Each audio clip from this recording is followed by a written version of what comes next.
ಓಂ ಶಾಂತಿ. ಮುರುಳಿಯ ದಿನಾಂಕ 10/9. ಬಾಬೋರ ಮಹಾವಾಕ್ಯಗಳು. ಬಾಬಾ ತಿಳಿಸ್ಕೊಡ್ತಾ ಇದ್ದಾರೆ, ಮಧುರ ಮಕ್ಕಳೇ, ಮಾಯೆಯನ್ನ ವಶಪಡಿಸಿಕೊಳ್ಳುವ ಮಂತ್ರವಾಗಿದೆ ಮನ್ಮನಾಭವ.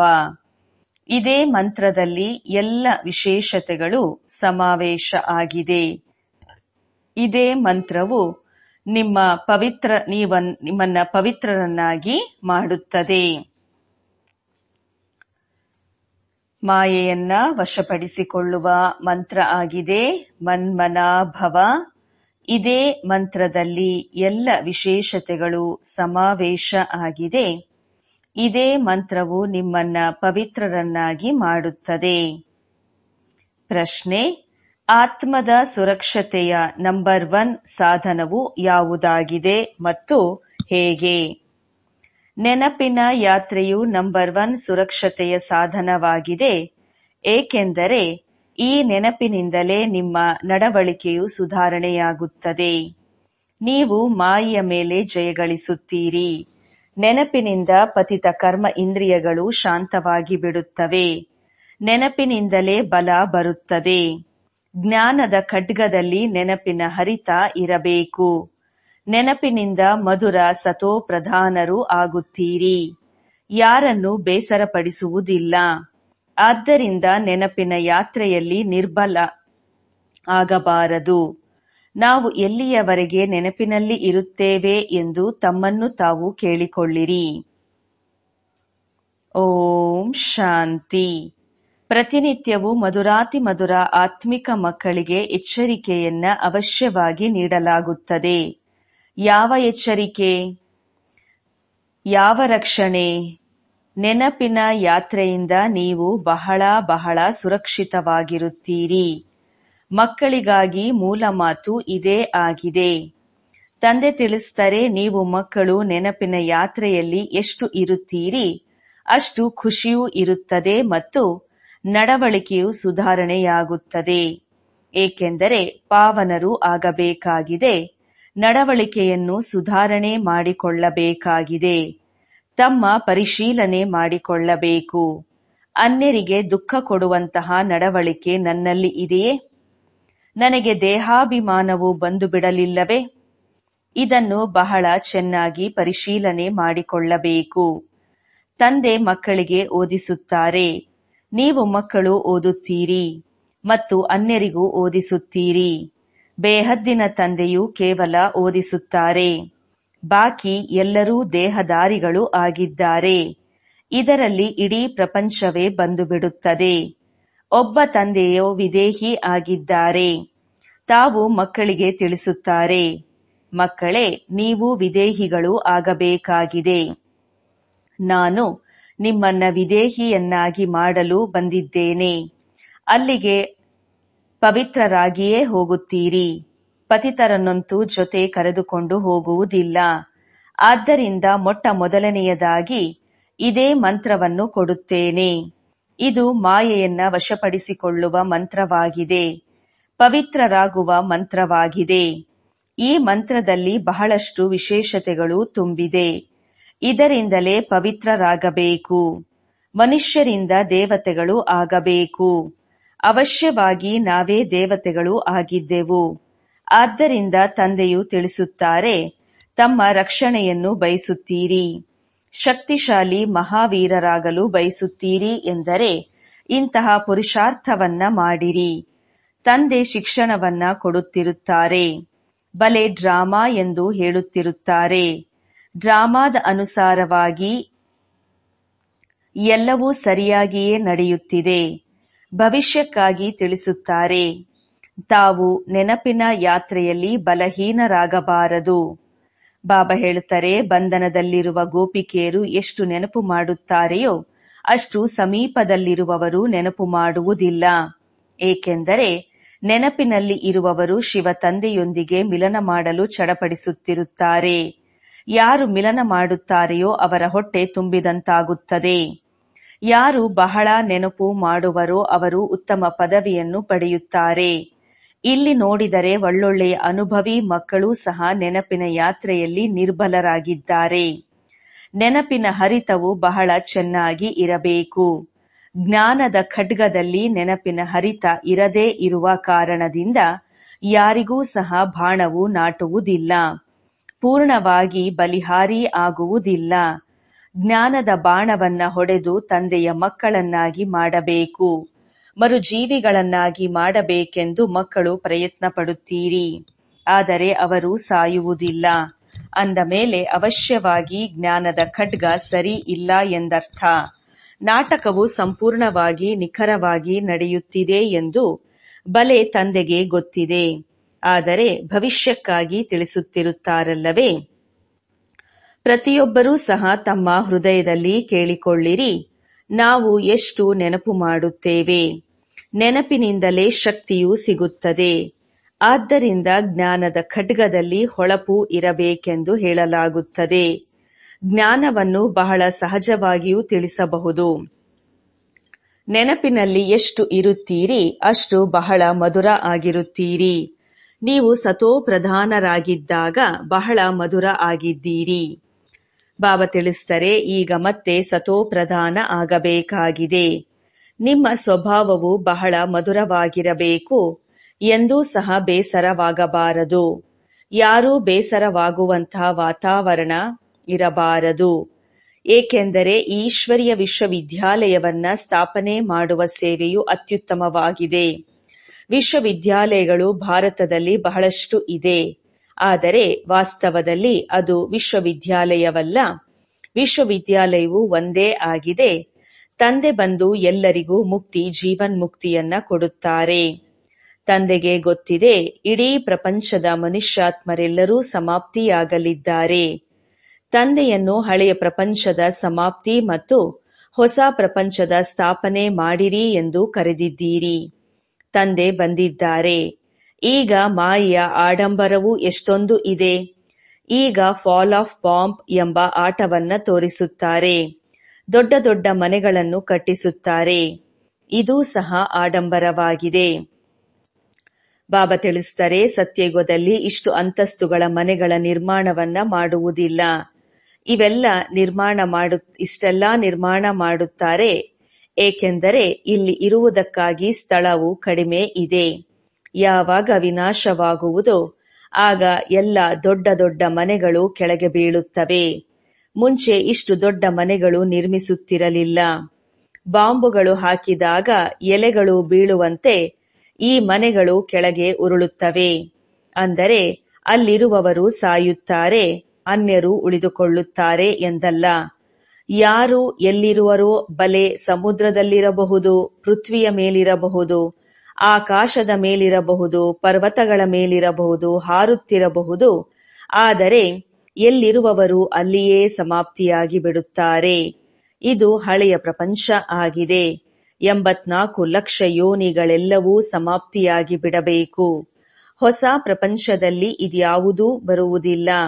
ಸೊಳ್ಳೆಗಳಾಗಲಿ, ಮನುಷ್ಯರು, ಜೀವಜಂತುಗಳಾಗಲಿ ಯಾವುದೂ ಉಳಿಯುವುದಿಲ್ಲ. ಇಲ್ಲಂತೂ ಬಹಳ ಜನಸಂಖ್ಯೆ ಇದೆ. ನೀವು ಮಕ್ಕಳು ದೇವತೆಗಳು ಆಗುತ್ತೀರಿ ಎಂದರೆ ಅಲ್ಲಿ ಪ್ರತಿಯೊಂದು ವಸ್ತುವು ಸತೋಪ್ರಧಾನವಾಗಿರುತ್ತದೆ. ಬಾಬಾ ತಿಳಿಸ್ತಾರೆ, ಇಲ್ಲಿಯೂ ಸಹ ದೊಡ್ಡ ವ್ಯಕ್ತಿಗಳ ಮನೆಗಳಿಗೆ ಹೋಗುತ್ತೀರಿ ಎಂದರೆ ಅಲ್ಲಿ ಬಹಳ ಸ್ವಚ್ಛತೆ ಇರುತ್ತದೆ. ನೀವು ಎಲ್ಲರಿಗಿಂತ ಶ್ರೇಷ್ಠ ದೇವತೆಗಳು ಆಗುತ್ತೀರಿ. ದೊಡ್ಡ ದೇವತೆಗಳೆಂದು ಹೇಳುವುದಿಲ್ಲ, ಆದರೆ ನೀವು ಬಹಳ ಶ್ರೇಷ್ಠ ದೇವತೆಗಳು ಆಗುತ್ತೀರಿ. ಇದೇನು ಹೊಸ ಮಾತಲ್ಲ. 5000 ವರ್ಷಗಳ ಮೊದಲು ನೀವು ನಂಬರ್ ವಾರ್ ಆಗಿ ಈ ರೀತಿಯಲ್ಲಿ ಇದ್ರಿ. ಅಲ್ಲಿ ಇಷ್ಟೆಲ್ಲ ಕೊಳಕು ಇತ್ಯಾದಿಗಳು ಇರುವುದಿಲ್ಲ. ನಾವು ಬಹಳ ಶ್ರೇಷ್ಠ ದೇವತೆಗಳು ಆಗುತ್ತೇವೆ. ಒಬ್ಬ ತಂದೆಯೇ ನಮಗೆ ಓದಿಸುವವರು ಆಗಿದ್ದಾರೆ. ಅವರು ನಮ್ಮನ್ನು ಬಹಳ ಶ್ರೇಷ್ಠರನ್ನಾಗಿ ಮಾಡುತ್ತಾರೆ. ಮಕ್ಕಳಿಗೆ ಬಹಳಷ್ಟು ಖುಷಿಯಾಗುತ್ತದೆ. ವಿದ್ಯೆಯಲ್ಲಿ ಸದಾ ನಂಬರ್ ವಾರ್ ಇರುತ್ತಾರೆ. ಕೆಲವರು ಕಡಿಮೆ ಓದುತ್ತಾರೆ, ಕೆಲವರು ಹೆಚ್ಚು ಓದುತ್ತಾರೆ. ಈಗ ಮಕ್ಕಳು ಪುರುಷಾರ್ಥವನ್ನು ಮಾಡುತ್ತಿದ್ದೀರಿ. ದೊಡ್ಡ ಸೇವಾ ಕೇಂದ್ರಗಳನ್ನು ಏಕೆ ತೆರೆದಿದ್ದೀರಿ? ದೊಡ್ಡವರಿಗಾಗಿ ಆತ್ಮದ ಜ್ಞಾನವು ಅರ್ಥವಾಗಬೇಕು ಎಂದು ತೆರೆದಿದ್ದೀರಿ. ಭಾರತದ ಪ್ರಾಚೀನ ರಾಜಯೋಗ ಎಂದು ಗಾಯನ ಇದೆ. ವಿಶೇಷವಾಗಿ ವಿದೇಶದವರಿಗೆ ರಾಜಯೋಗವನ್ನ ಕಲಿಯಬೇಕೆಂಬ ಉತ್ಸಾಹವು ಬಹಳಷ್ಟು ಇರುತ್ತದೆ. ಭಾರತವಾಸಿಗಳು ತಮೋ ಪ್ರಧಾನ ಬುದ್ಧಿಯವರಾಗಿರುತ್ತಾರೆ. ವಿದೇಶದವರು ತಮೋ ಬುದ್ಧಿಯವರಾಗಿದ್ದಾರೆ. ಆದ್ದರಿಂದ ಅವರಿಗೆ ಭಾರತದ ಪ್ರಾಚೀನ ರಾಜಯೋಗವನ್ನ ಕಲಿಸುವ ಉತ್ಸಾಹವಿರುತ್ತದೆ. ಭಾರತದ ಪ್ರಾಚೀನ ರಾಜಯೋಗ ಎಂದು ಹೆಸರುವಾಸಿಯಾಗಿದೆ. ಇದರಿಂದ ಭಾರತವು ಸ್ವರ್ಗವಾಗಿತ್ತು. ಅಲ್ಲಿ ಬಹಳ ಕೆಲವರೇ ಬರುತ್ತಾರೆ. ಪೂರ್ಣ ರೀತಿಯಲ್ಲಿ ಅರಿತುಕೊಳ್ಳುತ್ತಾರೆ. ಸ್ವರ್ಗವು ಹಿಂದೆ ಇತ್ತು, ಈಗ ಮತ್ತೆ ಅವಶ್ಯವಾಗಿ ಬರಲಿದೆ. ವಿಶ್ವದಲ್ಲಿ ಸ್ವರ್ಗ ಎಲ್ಲದಕ್ಕಿಂತ ಅತಿದೊಡ್ಡ ಅದ್ಭುತವಾಗಿದೆ. ಸ್ವರ್ಗದ ಹೆಸರು ಎಷ್ಟೊಂದು ಪ್ರಸಿದ್ಧವಾಗಿದೆ. ಸ್ವರ್ಗ ಮತ್ತು ನರಕ, ಶಿವಾಲಯ ಮತ್ತು ವೈಶ್ಯಾಲಯ. ನಾವೀಗ ಶಿವಾಲಯದಲ್ಲಿ ಹೋಗಬೇಕೆಂದು ಮಕ್ಕಳಿಗೆ ನಂಬರ್ವಾರ್ ನೆನಪಿದೆ. ಅಲ್ಲಿಗೆ ಹೋಗಲು ಶಿವ ತಂದೆಯನ್ನು ನೆನಪು ಮಾಡಬೇಕಾಗಿದೆ. ಅವರೇ ಎಲ್ಲರನ್ನ ಕರೆದುಕೊಂಡು ಹೋಗುವ ಮಾರ್ಗದರ್ಶಕರಾಗುತ್ತಾರೆ. ಭಕ್ತಿಗೆ ರಾತ್ರಿಯೆಂದು ಹೇಳಲಾಗುತ್ತದೆ, ಜ್ಞಾನಕ್ಕೆ ದಿನವೆಂದು ಹೇಳಲಾಗುತ್ತದೆ. ಇದು ಬೇಹದ್ದಿನ ಮಾತಾಗಿದೆ. ಹಳೆಯ ವಸ್ತು ಮತ್ತು ಹೊಸ ವಸ್ತುವಿನಲ್ಲಿ ಬಹಳ ವ್ಯತ್ಯಾಸ ಇರುತ್ತದೆ. ಈಗ ನೀವು ಮಕ್ಕಳಿಗೆ ಇಷ್ಟು ಶ್ರೇಷ್ಠಾತಿಶ್ರೇಷ್ಠ ವಿದ್ಯೆಯನ್ನ ದೊಡ್ಡ ಸುಂದರವಾದ ಮನೆಗಳಲ್ಲಿ ಓದಿಸಿದರೆ ದೊಡ್ಡ ಗಣ್ಯ ವ್ಯಕ್ತಿಗಳು ಬಂದು ಕೇಳುತ್ತಾರೆ ಎಂದು ನಾವು ಬಯಸುತ್ತೇವೆ. ಅಲ್ಲಿ ಒಬ್ಬೊಬ್ಬರಿಗೂ ಸಹ ಕುಳಿತು ತಿಳಿಸಬೇಕಾಗುತ್ತದೆ. ವಾಸ್ತವದಲ್ಲಿ ವಿದ್ಯಾಭ್ಯಾಸ ಅಥವಾ ಶಿಕ್ಷಣಕ್ಕಾಗಿ ಏಕಾಂತದ ಸ್ಥಾನಗಳು ಇರುತ್ತದೆ. ಬ್ರಹ್ಮಜ್ಞಾನಿಗಳ ಆಶ್ರಮಗಳು ನಗರದಿಂದ ಬಹಳ ದೂರದಲ್ಲಿ ಇರುತ್ತದೆ ಮತ್ತು ಕೆಳಗೆ ಇರುತ್ತದೆ. ಇಷ್ಟೊಂದು ಎತ್ತರವಾದ ಅಂತಸ್ತುಗಳಲ್ಲಿ ಇರುವುದಿಲ್ಲ. ಈಗ ತಮೋ ಪ್ರಧಾನರಾಗಿರುವುದರಿಂದ ನಗರದಲ್ಲಿಯೇ ಪ್ರವೇಶ ಮಾಡಿದ್ದಾರೆ. ಅವರ ಶಕ್ತಿಯು ಸಮಾಪ್ತಿಯಾಗಿದೆ. ಬಾಬಾ ತಿಳಿಸ್ತಾರೆ, ಈ ಸಮಯದಲ್ಲಿ ಎಲ್ಲರ ಬ್ಯಾಟರಿ ಖಾಲಿಯಾಗಿದೆ. ಈಗ ಬ್ಯಾಟರಿಯನ್ನ ಹೇಗೆ ತುಂಬುವುದು? ಇದನ್ನ ತಂದೆ ವಿನಃ ಮತ್ಯಾರೂ ಸಹ ತುಂಬಲು ಸಾಧ್ಯವಿಲ್ಲ. ಮಕ್ಕಳು ಬ್ಯಾಟರಿಯನ್ನ ಚಾರ್ಜ್ ಮಾಡಿಕೊಳ್ಳುವುದರಿಂದಲೇ ಶಕ್ತಿಯು ಬರುತ್ತದೆ. ಅದಕ್ಕಾಗಿ ಮುಖ್ಯವಾದುದು ನೆನಪಾಗಿದೆ. ಅದರಲ್ಲಿಯೇ ಮಾಯೆಯ ವಿಘ್ನಗಳು ಬರುತ್ತವೆ. ಕೆಲವರು ಸರ್ಜನಿನ ಮುಂದೆ ಸತ್ಯವನ್ನ ತಿಳಿಸುತ್ತಾರೆ. ಇನ್ನು ಕೆಲವರು ಬಚ್ಚಿಟ್ಟುಕೊಳ್ಳುತ್ತಾರೆ. ಒಳಗಿರುವ ನಿರ್ಬಲತೆಗಳನ್ನ ತಂದೆಗೆ ತಿಳಿಸಬೇಕಾಗುತ್ತದೆ. ಈ ಜನ್ಮದಲ್ಲಿ ಮಾಡಿರುವ ಪಾಪವನ್ನ ಅವಿನಾಶಿ ಸರ್ಜನ್ ಮುಂದೆ ವರ್ಣನೆ ಮಾಡಬೇಕು. ಇಲ್ಲವೆಂದರೆ ಅದು ವೃದ್ಧಿಯಾಗುತ್ತಿರುತ್ತದೆ. ತಿಳಿಸಿದ ನಂತರ ಅದು ವೃದ್ಧಿಯಾಗುವುದಿಲ್ಲ. ಆದ್ದರಿಂದ ತಿಳಿಸದೆಯೇ ಒಳಗಿಟ್ಟುಕೊಳ್ಳುವುದೂ ಸಹ ಹಾನಿಕರವಾಗಿದೆ. ಯಾವ ಮಕ್ಕಳು ತಂದೆಗೆ ಸತ್ಯವಾದ ಮಕ್ಕಳಾಗಿದ್ದಾರೆಯೋ ಅವರು ಈ ಜನ್ಮದಲ್ಲಿ ಇಂತಿಂತಹ ಪಾಪಗಳನ್ನು ಮಾಡಿದ್ದೇವೆ ಎಂದು ಸತ್ಯವಾಗಿ ಎಲ್ಲವನ್ನ ತಿಳಿಸಿಬಿಡುತ್ತಾರೆ. ದಿನ ಕಳೆದಂತೆ ತಂದೆಯೂ ಸಹ ಒತ್ತು ಕೊಟ್ಟು ಹೇಳುತ್ತಿರುತ್ತಾರೆ, ಇದು ನಿಮ್ಮ ಅಂತಿಮ ಜನ್ಮವಾಗಿದೆ. ತಮೋ ಪ್ರಧಾನರಿಂದ ಪಾಪಗಳಂತೂ ಖಂಡಿತವಾಗಿಯೂ ಆಗುತ್ತದೆ. ಬಾಬಾ ತಿಳಿಸ್ತಾರೆ, ನಾನು ಬಹಳ ಜನ್ಮಗಳ ಅಂತಿಮದಲ್ಲಿ ಯಾರು ನಂಬರ್ 1 ಪತಿತರಾಗಿದ್ದಾರೆಯೋ ಅವರಲ್ಲಿಯೇ ಪ್ರವೇಶ ಮಾಡುತ್ತೇನೆ. ಏಕೆಂದರೆ ಅವರೇ ಪುನಃ ನಂಬರ್ 1 ನಲ್ಲಿ ಹೋಗಬೇಕಾಗಿದೆ. ಬಹಳ ಪರಿಶ್ರಮ ಪಡಬೇಕು. ಈ ಜನ್ಮದಲ್ಲಿಯೂ ಪಾಪಗಳಾಗಿವೆ ಅಲ್ಲವೇ? ನಾವು ಏನು ಮಾಡುತ್ತಿದ್ದೇವೆ ಎಂದು ಕೆಲವರಿಗೆ ತಿಳಿಯುವುದಿಲ್ಲ. ಸತ್ಯವನ್ನ ತಿಳಿಸುವುದಿಲ್ಲ. ಕೆಲವರು ಸತ್ಯವಾಗಿ ತಿಳಿಸುತ್ತಾರೆ. ತಂದೆಯು ತಿಳಿಸುತ್ತಾರೆ, ಮಕ್ಕಳೇ, ಯಾವಾಗ ಕರ್ಮಾತೀತ ಸ್ಥಿತಿಯಾಗುವುದೋ ಆಗಲೇ ನಿಮ್ಮ ಕರ್ಮ ಇಂದ್ರಿಯಗಳು ಶಾಂತವಾಗುತ್ತದೆ. ಹೇಗೆಂದರೆ ಮನುಷ್ಯರು ವೃದ್ಧರಾದಾಗ ಕರ್ಮೇಂದ್ರಿಯಗಳು ತಾನಾಗಿಯೇ ಶಾಂತವಾಗಿ ಬಿಡುತ್ತದೆ. ಇಲ್ಲಂತೂ ಬಾಲ್ಯದಲ್ಲಿಯೇ ಎಲ್ಲವೂ ಶಾಂತವಾಗಿ ಬಿಡಬೇಕು. ಯೋಗ ಬಲದಲ್ಲಿ ಬಹಳ ಚೆನ್ನಾಗಿದ್ದರೆ ಇವೆಲ್ಲ ಮಾತುಗಳ ಸಮಾಪ್ತಿಯೂ ಆಗಿಬಿಡುತ್ತದೆ. ಸತ್ಯಯುಗದಲ್ಲಿ ಇಂತಹ ಯಾವುದೇ ಕೆಟ್ಟ ಕಾಯಿಲೆ, ಕೊಳಕು ಇತ್ಯಾದಿ ಏನೂ ಇರುವುದಿಲ್ಲ. ಮನುಷ್ಯರು ಬಹಳ ಸ್ವಚ್ಛ ಶುದ್ಧವಾಗಿರುತ್ತಾರೆ. ಅಲ್ಲಿರುವುದೇ ರಾಮರಾಜ್ಯ, ಇಲ್ಲಿ ರಾವಣ ರಾಜ್ಯ ಇದೆ.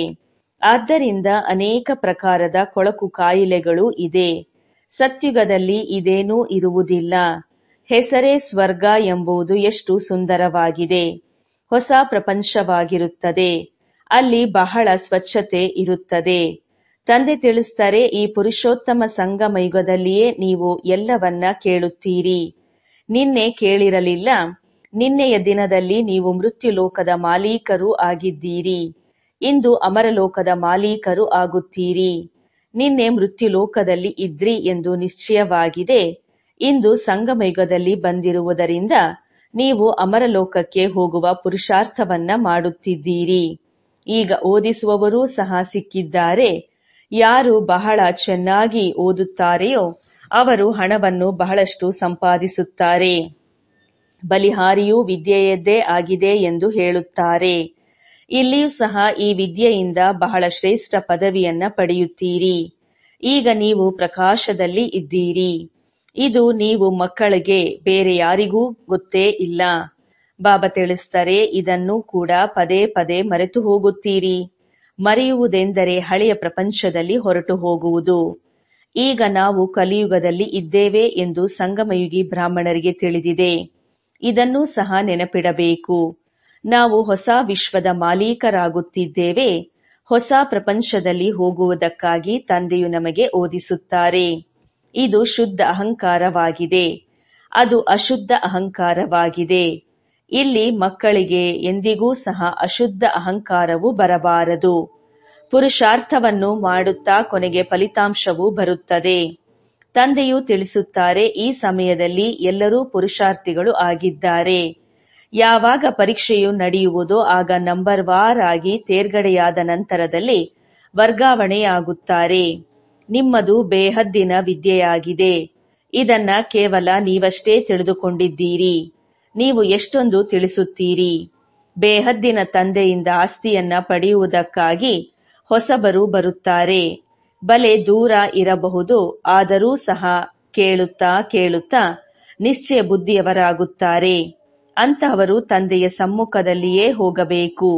ಯಾವ ತಂದೆಯು ಮಕ್ಕಳಿಗಾಗಿ ಓದಿಸುತ್ತಾರೆಯೋ ಅಂತಹ ತಂದೆಯ ಸಮ್ಮುಖದಲ್ಲಿ ಮಿಲನವನ್ನ ಅವಶ್ಯವಾಗಿ ಮಾಡಬೇಕು. ಅದನ್ನ ತಿಳಿದುಕೊಂಡು ಇಲ್ಲಿಗೆ ಬರುತ್ತೀರಿ ಅಲ್ಲವೇ? ಯಾರಾದರೂ ಒಂದು ವೇಳೆ ಅರಿತುಕೊಂಡಿಲ್ಲ ಎಂದರೆಯೂ ಸಹ ಇಲ್ಲಿಗೆ ಬರುವುದರಿಂದ ಅರಿತುಕೊಳ್ಳುತ್ತಾರೆ. ತಂದೆಯು ತಿಳಿಸುತ್ತಾರೆ, ಮನಸ್ಸಿನಲ್ಲಿ ಯಾವುದೇ ಮಾತು ಇರಬಹುದು, ಅದು ಅರ್ಥವಾಗಲಿಲ್ಲವೆಂದರೆ ಬಲೆ ಕೇಳಬಹುದು. ಬಾಬಾ ಚುಂಬಕ ಆಗಿದ್ದಾರೆ ಅಲ್ಲವೇ?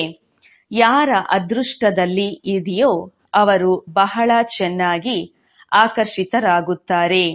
ಅದೃಷ್ಟದಲ್ಲಿ ಇಲ್ಲ ಎಂದರೆ ಸಮಾಪ್ತಿ. ಕೇಳಿಯೂ ಕೇಳದಂತೆ ಇರುತ್ತಾರೆ. ಇಲ್ಲಿ ಕುಳಿತುಕೊಂಡು ಯಾರು ಓದಿಸುತ್ತಾರೆ? ಭಗವಂತ. ಅವರ ಹೆಸರಾಗಿದೆ ಶಿವ. ಶಿವ ತಂದೆಯೇ ನಮಗೆ ಸ್ವರ್ಗದ ರಾಜ್ಯ ಭಾಗ್ಯವನ್ನ ಕೊಡುತ್ತಾರೆ. ಅಂದ ಮೇಲೆ ಯಾವ ವಿದ್ಯೆಯನ್ನ ಓದುವುದು ಒಳ್ಳೆಯದಾಗಿದೆ. ಶಿವ ತಂದೆಯು ನಮಗೆ ಓದಿಸುತ್ತಾರೆ. ಇದರಿಂದ ರಾಜ್ಯ ಭಾಗ್ಯವು ಸಿಗುತ್ತದೆ ಎಂದು ನೀವು ಹೇಳುತ್ತೀರಿ. ಹೀಗೆ ತಿಳಿಸುತ್ತಾ ಕರೆದುಕೊಂಡು ಹೋಗುತ್ತೀರಿ. ಕೆಲವರು ಪೂರ್ಣ ತಿಳಿಯದೇ ಇರುವ ಕಾರಣದಿಂದ ಅಷ್ಟೊಂದು ಸೇವೆ ಮಾಡುವುದಿಲ್ಲ. ಬಂಧನದ ಸರಪಳಿಯಲ್ಲಿಯೇ ಸಿಲುಕಿಕೊಂಡಿರುತ್ತಾರೆ.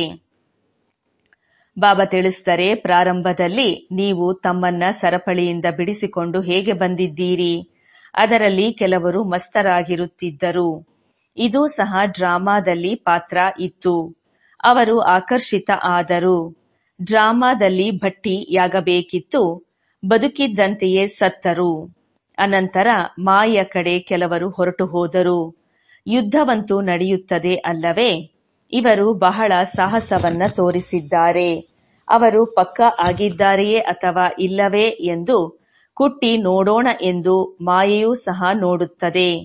ಮಕ್ಕಳಿಗೆ ಎಷ್ಟೊಂದು ಪಾಲನೆಯಾಗುತ್ತಿತ್ತು. ಎಲ್ಲವನ್ನ ಕಲಿಸುತ್ತಿದ್ದರು. ನೀವು ಮಕ್ಕಳು ಆಲ್ಬಮ್ ನೋಡ್ತೀರಿ, ಆದರೆ ಕೇವಲ ಚಿತ್ರಗಳನ್ನ ನೋಡುವುದರಿಂದ ಅಷ್ಟು ತಿಳಿದುಕೊಳ್ಳಲು ಸಾಧ್ಯವಾಗುವುದಿಲ್ಲ. ಮೊದಲು ಏನೇನು ನಡೆಯಿತು, ಬಟ್ಟೆಯಲ್ಲಿ ಹೇಗೆ ಕುಳಿತಿದ್ದೆವು, ಹೇಗೆ ತಯಾರಾದೆವು ಎಂಬುದನ್ನು ಯಾರಾದರೂ ತಿಳಿಸಿದರೆ ಚೆನ್ನಾಗಿರುತ್ತದೆ. ಹೇಗೆ ರೂಪಾಯಿಗಳು ತಯಾರಾಗುವಾಗ ಕೆಲವು ಹಾಳಾಗಿ ಬಿಡುತ್ತದೆಯೋ ಹಾಗೆಯೇ ಇದೂ ಸಹ ಈಶ್ವರಿಯ ಯಂತ್ರವಾಗಿದೆ. ಈಶ್ವರನು ಕುಳಿತು ಧರ್ಮ ಸ್ಥಾಪನೆಯನ್ನು ಮಾಡುತ್ತಾರೆ. ಈ ಮಾತು ಯಾರಿಗೂ ಗೊತ್ತಿಲ್ಲ. ತಂದೆಯನ್ನ ಕರೀತಾರೆ. ಆದ್ರೆ ತವೇ ಇದ್ದಂತೆ ಅರಿತುಕೊಳ್ಳುವುದೇ ಇಲ್ಲ. ಇದು ಹೇಗೆ ಸಾಧ್ಯ ಎಂದು ಕೇಳುತ್ತಾರೆ. ಅಂತವರನ್ನ ಮಾಯಾ ರಾವಣನು ಈ ರೀತಿ ಮಾಡಿಬಿಡುತ್ತಾನೆ. ಶಿವ ತಂದೆಯ ಪೂಜೆಯನ್ನೂ ಮಾಡುತ್ತಾರೆ. ಆದರೆ ನಂತರದಲ್ಲಿ ಸರ್ವವ್ಯಾಪಿ ಎಂದು ಹೇಳಿಬಿಡುತ್ತಾರೆ. ಶಿವ ತಂದೆ ಎಂದು ಹೇಳುತ್ತೀರಿ, ನಂತರ ಅವರು ಸರ್ವವ್ಯಾಪಿ ಹೇಗೆ ಆಗುತ್ತಾರೆ? ಪೂಜೆ ಮಾಡುತ್ತಾರೆ, ಲಿಂಗಕ್ಕೆ ಶಿವ ಎಂದು ಹೇಳುತ್ತಾರೆ. ಇವರಲ್ಲಿ ಶಿವನು ಕುಳಿತಿದ್ದಾರೆ ಎಂದು ಹೇಳುವುದಿಲ್ಲ. ಕಲ್ಲು ಮುಳ್ಳಿನಲ್ಲಿ ಭಗವಂತ ಇದ್ದಾರೆ ಎಂದು ಹೇಳುವುದಾದರೆ ಅದೆಲ್ಲವೂ ಭಗವಂತನೇ. ಭಗವಂತನು ಅನೇಕರು ಇರುವುದಿಲ್ಲ ಅಲ್ಲವೇ? ಅಂದ ಮೇಲೆ ತಂದೆ ಮಕ್ಕಳಿಗೆ ತಿಳಿಸುತ್ತಾರೆ, ಕಲ್ಪದ ಮೊದಲು ಸಹ ಇದೇ ರೀತಿ ತಿಳಿಸಿದ್ದೆವು. ಒಳ್ಳೆಯದು. ಮಧುರಾತಿ ಮಧುರ ಅಗಲಿ ಹೋಗಿ ಮರಳಿ ಸಿಕ್ಕಿರುವ ಮಕ್ಕಳ ಪ್ರತಿ ಮಾತಾಪಿತಾ ಬಾಪ್ ದಾದಾರವರ ನೆನಪು, ಪ್ರೀತಿ ಹಾಗೂ ನಮಸ್ತೆ. ಆತ್ಮಿಕ ತಂದೆಗೆ ಆತ್ಮಿಕ ಮಕ್ಕಳ ನೆನಪು, ಪ್ರೀತಿ ಹಾಗೂ ನಮಸ್ತೆ. ಧಾರಣೆಗೋಸ್ಕರ ಮುಖ್ಯ ಸಾರದಲ್ಲಿ ಯಾರೂ ಸಹ ಬೇಸರವಾಗದಂತಹ ಮಧುರ ವಾತಾವರಣವನ್ನ ರಚಿಸಬೇಕು. ಯಾರಿಗೂ ಬೇಸರವಾಗದಂತಹ ಮಧುರ ವಾತಾವರಣವನ್ನ ರಚಿಸಬೇಕು. ತಂದೆಯ ಸಮಾನ ವಿದೇಹಿ ಆಗುವ ಪುರುಷಾರ್ಥವನ್ನ ಮಾಡಬೇಕಾಗಿದೆ. ನೆನಪಿನ ಬಲದಿಂದ ತಮ್ಮ ಸ್ವಭಾವವನ್ನ ಮಧುರ ಮತ್ತು ಕರ್ಮೇಂದ್ರಿಯಗಳನ್ನ ಶಾಂತವನ್ನಾಗಿ ಮಾಡಿಕೊಳ್ಳಬೇಕು. ಸದಾ ಇದೇ ನಶೆಯಲ್ಲಿ ಇರಬೇಕು. ಈಗ ನಾವು ಸಂಗಮಯುಗಿ ಆಗಿದ್ದೇವೆ, ಕಲಿಯುಗಿಗಳು ಅಲ್ಲ. ತಂದೆಯು ನಮ್ಮನ್ನ ಹೊಸ ವಿಶ್ವದ ಮಾಲೀಕರನ್ನಾಗಿ ಮಾಡಲು ಓದಿಸುತ್ತಿದ್ದಾರೆ. ಅಶುದ್ಧ ವಿಚಾರಗಳನ್ನ ಸಮಾಪ್ತಿ ಮಾಡಿಬಿಡಬೇಕು.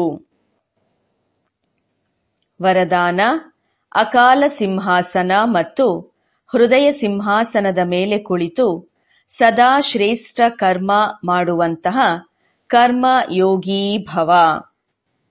ಅಕಾಲ ಸಿಂಹಾಸನ ಮತ್ತು ಹೃದಯ ಸಿಂಹಾಸನದ ಮೇಲೆ ಕುಳಿತು ಸದಾ ಶ್ರೇಷ್ಠ ಕರ್ಮ ಮಾಡುವಂತಹ ಕರ್ಮಯೋಗಿ ಆಗಿರಿ. ಈ ಸಮಯದಲ್ಲಿ ನೀವು ಮಕ್ಕಳಿಗೆ 2 ಸಿಂಹಾಸನ ಸಿಗುತ್ತದೆ. ಒಂದು ಅಕಾಲ ಸಿಂಹಾಸನ, ಇನ್ನೊಂದು ಹೃದಯ ಸಿಂಹಾಸನ.